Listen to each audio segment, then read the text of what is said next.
I want you to do something for me right now. Look at your hand. Turn it over.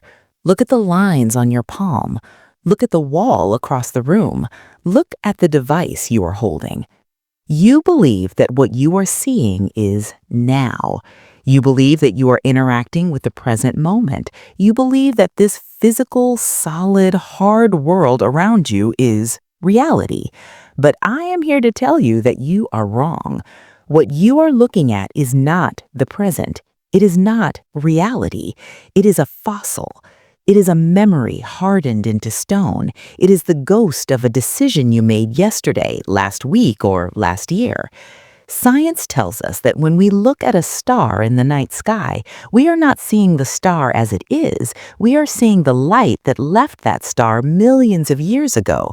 The star itself might have exploded and died 1,000 years ago, but to your eyes, it is still shining. You are looking at a ghost. You are looking at the past. The exact same principle applies to your life.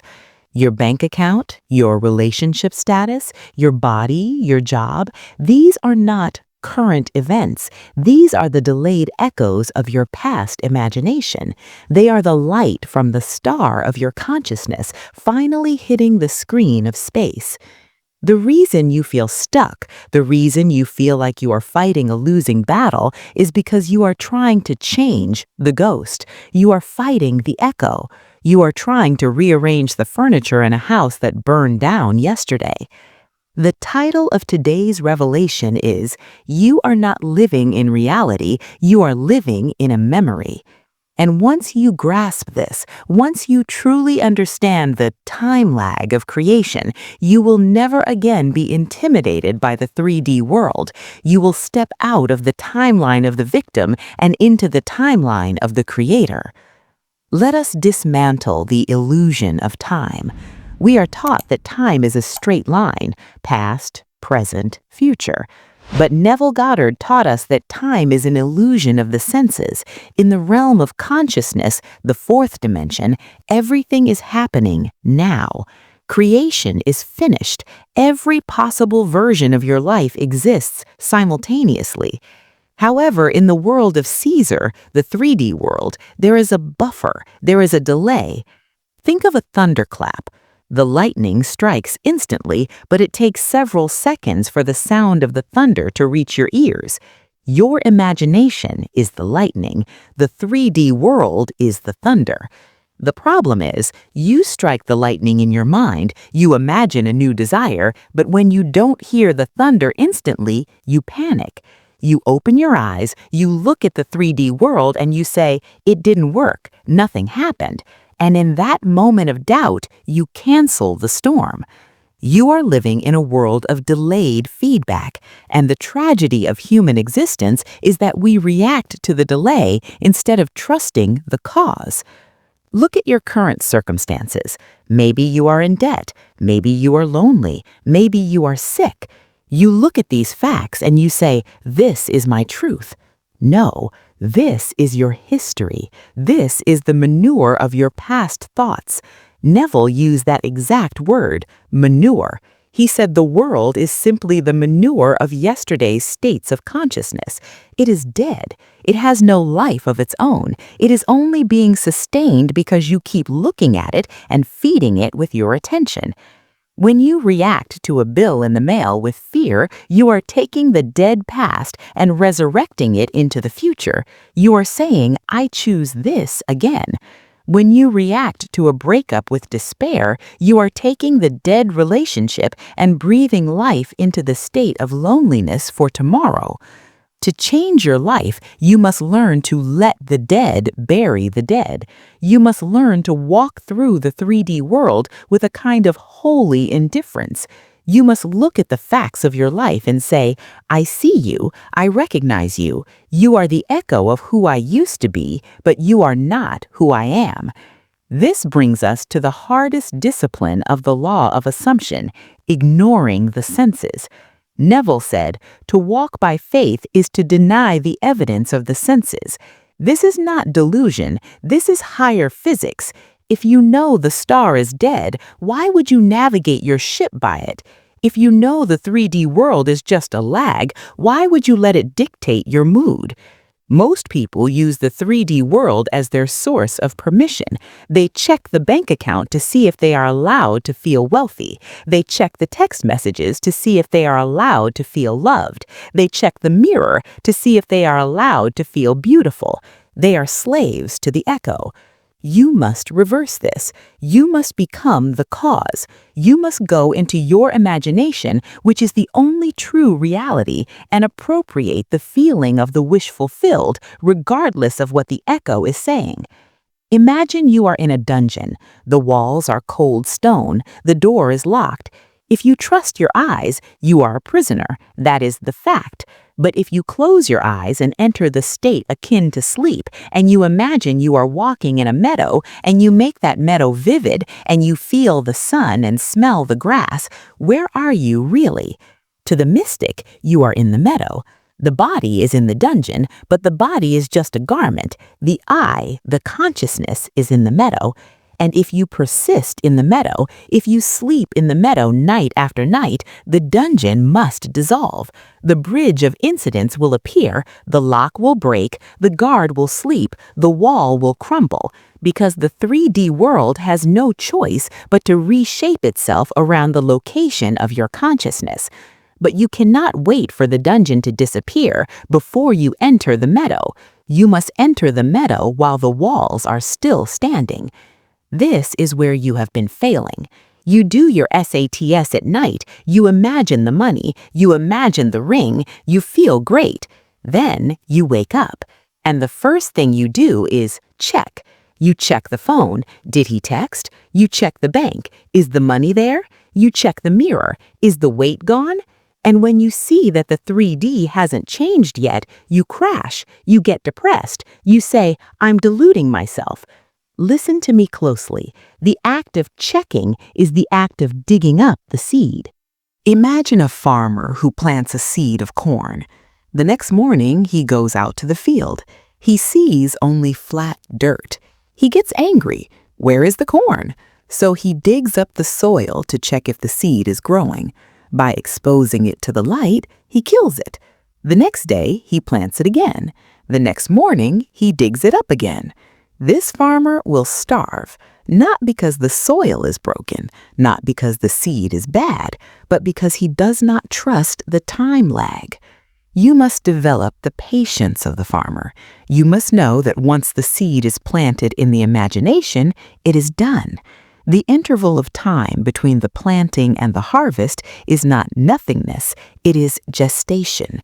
Something is happening underground. The roots are spreading. The universe is conspiring. Just because you cannot see it with your physical eyes does not mean it is not real. In fact, it is more real than the flat earth you were looking at. Stop checking the 3D. The 3D is the last place the change will show up, not the first. The change happens in the silence first, then it happens in the feeling, then it happens in the bridge of incidents, and finally, as a last result, it hardens into the physical fact. If you are looking for the result at the beginning, you are looking backwards. If you are ready to stop looking backwards, if you are ready to stop letting the dead world dictate your living emotion, then I invite you to subscribe to this channel. We are building a sanctuary here, a place where we remind each other that we are not corks bobbing in the sea of fate, but the ocean itself. Turn on the notification bell. Let it be a reminder to keep your eyes on the invisible until the invisible becomes the visible. So, how do we survive the waiting period? How do we walk through a day that contradicts our desire without losing faith? We practice double vision. This is a technique used by the great mystics. It means you live in two worlds simultaneously. You participate in the 3D world, you pay your bills, you go to work, you wash the dishes, but you do not give it your deep emotional allegiance. You treat the 3D world like a movie set. You know it is just plywood and paint. You know the script has already been rewritten. So when the old script plays out a scene of drama, you watch it with detachment. You say to yourself, "Ah, this is an old scene. This was written by my old self last month. It is playing out now, but it has no power over my future." You do not fight the 3D. You do not argue with it. You simply withdraw your validation from it. You refuse to let it define you. Imagine you are an actor playing a beggar on stage. You wear the rags, you eat the fake food, you say the lines, but in your pocket you have the keys to your Bentley. You know that as soon as the curtain falls, you are going home to a mansion. Do you feel insecure because you are wearing rags on stage? No, you enjoy the performance. You might even play the role really well, but you never for a second confuse the character with the self. You must treat your current life like that stage play. I am currently playing the role of the broke woman. I am playing the role of the single woman, but I have the keys to the kingdom in my pocket. I know who I really am. This creates a feeling of lightness. It takes the desperation out of the desire. And paradoxically, the less you react to the beggar role, the faster the curtain falls and the faster you step into the queen role. Let us talk about the bridge of incidents. Neville taught that between the assumption and the fulfillment, there is a bridge. This bridge is a series of events that leads you to your desire. But listen carefully. The bridge often looks like chaos. The bridge often looks like things falling apart. To get the new job, you might have to be fired from the old one. To meet the love of your life, the toxic partner might have to break your heart to clear the space. To get the sudden wealth, you might have to face a financial crisis that forces you to start the business. When these things happen, the unawakened person panics. They say, "I imagined wealth. Why am I being fired? The law isn't working." But the awakened person, she who assumes, knows the truth. She says, "This is the bridge. The old structure is crumbling to make way for the new palace. I am not losing, I am moving." Do not judge the events of the day. You do not know the end from the beginning. Only your imagination knows. Your logical mind is too limited to see how being fired leads to becoming a millionaire, but your higher self knows the path. Your job is not to police the path. Your job is to hold the end. The end is where we begin.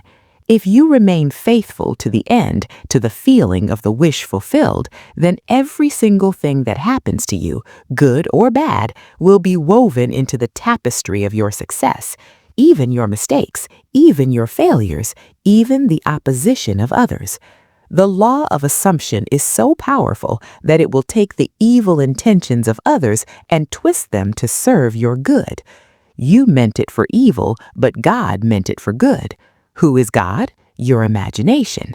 Your imagination takes the raw material of the 3D world, the chaos, the mess, the delay, and transmutes it into the fulfillment of your desire.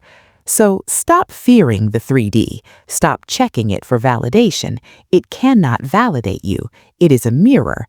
A mirror cannot tell you who you are. It can only show you who you have been. If you want to know who you are, look in the closet of your mind. Look at the seed you planted last night. That is who you are. I want you to seal this knowing today. I want you to make a declaration of faith that overrides the evidence of your senses. Go to the comments below. Do not be a passive listener. Be a doer of the word. Write, "I walk by faith, not by sight." Write it to tell your logical mind that its tenure as the boss is over. Write it to signal to the universe that you are no longer fooled by the echo. When you walk by faith, you walk on water. The solid ground of the 3D world dissolves under your feet, and you are supported by the substance of your own conviction. It is a scary place to be at first. The mind wants the safety of the shore, but the treasure is not on the shore. The treasure is out in the deep. Step out, ignore the waves, ignore the wind, ignore the delay. Keep your eyes on the vision. If you do not waver, if you do not look down, you cannot sink. The law will uphold you. You are the operant power. You are the resurrection and the life. You can stand in a graveyard of dead dreams and speak the word, and they will rise. But you must stop looking at the tombstones and start looking at the light. The past is dead. Long live the dream. I am she who assumes, and so are you.